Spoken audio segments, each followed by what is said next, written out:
هلو أصدقاء كرتونيتا. بيبدأ فيلمنا مع بنوتة صغيرة اسمها ميرابيل، وهي قاعدة مع جدتها وبتحكي لها عن الشمعة اللي منورة قدامها وإنها تبقى مصدر السحر والمعجزات اللي هما فيه. وبتحكي لها قصة الشمعة من البداية لما قررت الجدة والجد بيترو يهربوا من القرية بسبب الحروب والصراعات، وقرر وقتها الجد بيترو إنه يضحي بنفسه عشان يوهبهم الشمعة السحرية اللي قدرت توفر لهم بيت مسحور عشان يقدروا يعيشوا فيه.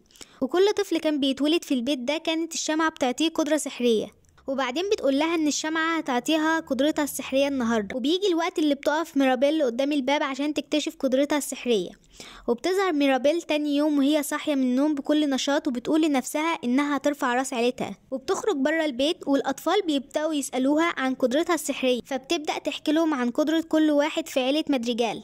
وبتبدأ بخالتها بيبا اللي بتقدر تغير الطقس على حسب مزاجها، وخالها برونو اللي بيشوف المستقبل واختفى عن العيلة من زمان وما ينفعش حد يجيب سيرته، ومامتها اللي الأكل بتاعها بيشفي المرضى، وقريبتها دولوريسا اللي بتقدر تسمع دبة النمل، وكاميلو اللي بيقدر يتحول لأي شخصية، واختها إيزابيلا اللي بتملى أي مكان تعدي فيه بالورد، واختها لويسا اللي عندها قوة إنها تقدر تحرك أي حاجة من مكانها.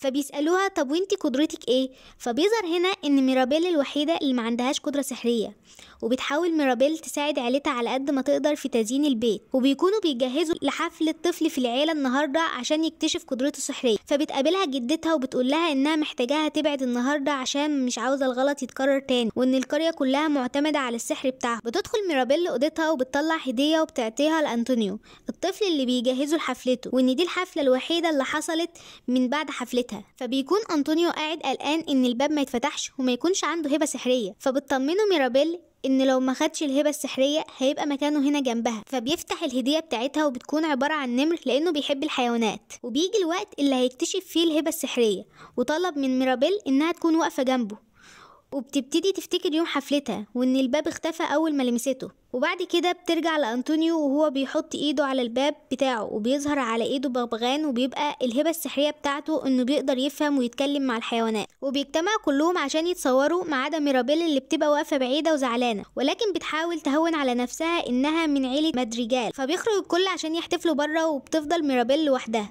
فبتلاقي ان البيت بيتشقق لحد ما بيوصل للشمعة اللي بتبان انها كانت بتطفي. فبتجري ميرابيل على جدتها وبتعرفها اللي شافته، ولكن جدتها مش بتصدقها لانها لما بترجع بتشوف ان البيت زي ما هو كأن ما حصلش فيه حاجة. وبيفتكروا ان ميرابيل عاوزة تبوظ الحفلة عشان ما عندهاش موهبة زيهم. وبتحاول ميرابيل تقنع مامتها باللي حصل، وبتوري لها الجرح اللي في ايديها عشان تصدقها، ولكن مامتها بتعطيها حاجة تاكلها عشان تعالج الجرح، وبتقول لها ان مش عاوزاها تبعد زي اخوها برونو. فبتروح ميرابيل اوضتها وبيفضل شكل الحيطة وهي بتتشقق قدامها في دماغها، فبتقوم وتروح عشان تطمن عليه. ولما بتقرب بتسمع جدتها وهي بتتكلم مع جوزها عن الشروخ اللي ظهرت، وان ده معناه ان قوتهم بتضعف وانه ممكن يخسروا البيت، وبتطلب منه انه لو سمعها يحاول يساعدها انها تنقذ عيلتها. وبعد ما بتسمع ميرابيل كلام جدتها بتقول انها لازم تنقذ المعجزة، ولكن مش بتبقى عارفة تبدأ منين. فبتروح عند دولوريسا عشان هي الوحيدة اللي عارفة كل حاجة عن المعجزة، فبتقول لها ان هي بس اللي قلقانة عن السحر، وان لويسا عينها طول الليل كانت بترف وشكلها قلقانة من حاجة.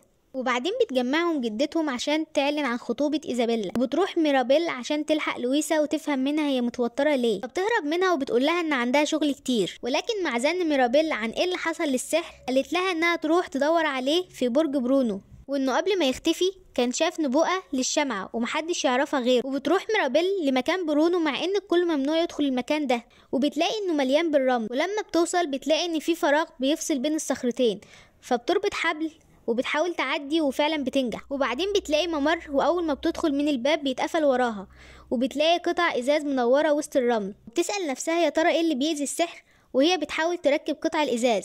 فبتظهر صورتها وبتلاقي ان المكان بينهار، فبتجمع كل القطع بسرعه. فبتخرج من المكان وبترجع البيت، وبتلاقي ان لويسا بتشتكي ان قوتها بتروح منها، فبتحس جدتها ان ميرابيل السبب وبتحذرها انها تبعد عنها. وبعدين بتروح على اوضتها وبتدخل عليها خالتها بيبا، وبتحاول ميرابيل تجمع منها معلومات عن برونو، ولكن بترفض انها تتكلم عنه.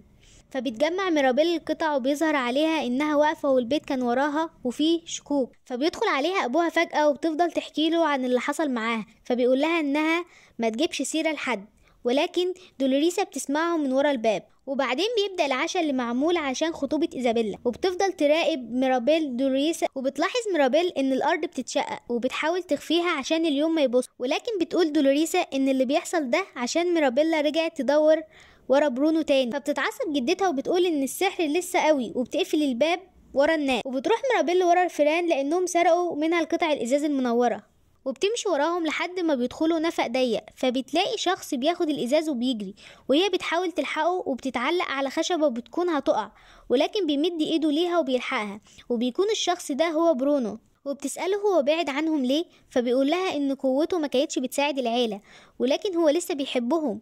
وبيحكي لها ان النبوءة جات له يوم الحفلة بتاعتها لما جدته طلبت منه يشوف المستقبل، وشاف ان السحر في خطر وان البيت بيتكسر وانها موجودة، ولكن مفيش نهاية واضحة لان الصورة كل شوية بتتغير ومش ثابتة. ولكن كل اللي يعرفه ان مصير المعجزة مرتبط بميرابيل، وبتطلب منه ميرابيل انه يشوف المستقبل تاني عشان يحاولوا يوصلوا لحل. وبيدخل عليهم انطونيو اللي الفيران بتكون حكت له كل حاجه، وبعدين بتفضل تحاول ميرابيل مع برونو عشان يشوف المستقبل تاني، وبتعرفه انها مش شايفاه نحس زيهم. بيقتنع برونو وبيوافق انه يشوف المستقبل مره تانية. فبيشوف البيت بينهار وهي واقفه قدامه، وفي فراشه بتطير، ونور الشمعة بيزيد لما هي بتحضن حد واللي بتكون إيزابيلا. وبتتضايق ميرابيل ان اختها إيزابيلا موجوده معاها في الرؤيه لانها بتكون مفكره انها مش بتحبها. فبيفهمها برونو ان مصير العيله مرتبط بها هي، وبيقول لها ان بعد ما تنقذ المعجزه تيجي تزوره، ولكنها بتقول له ان وقتها هترجعه تاني. وبعدين بيسيبها برونو وبيرجع مكانه تاني. فبتدخل ميرابيل اوضه إيزابيلا عشان تحضنها قدام الشمعة وتحقق الرؤيه،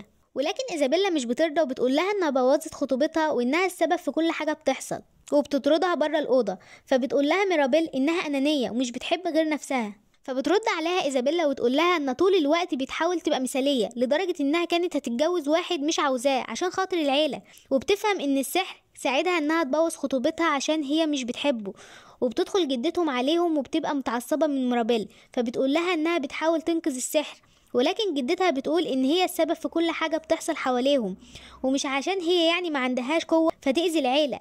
ولكن ميرابيل بتحاول تدافع عن نفسها وعن برونو وإيزابيلا ولويسا، وانها طول الوقت بتضغط عليهم، وان المعجزة بتنتهي بسبب وجودها هي مش وجودهم هما.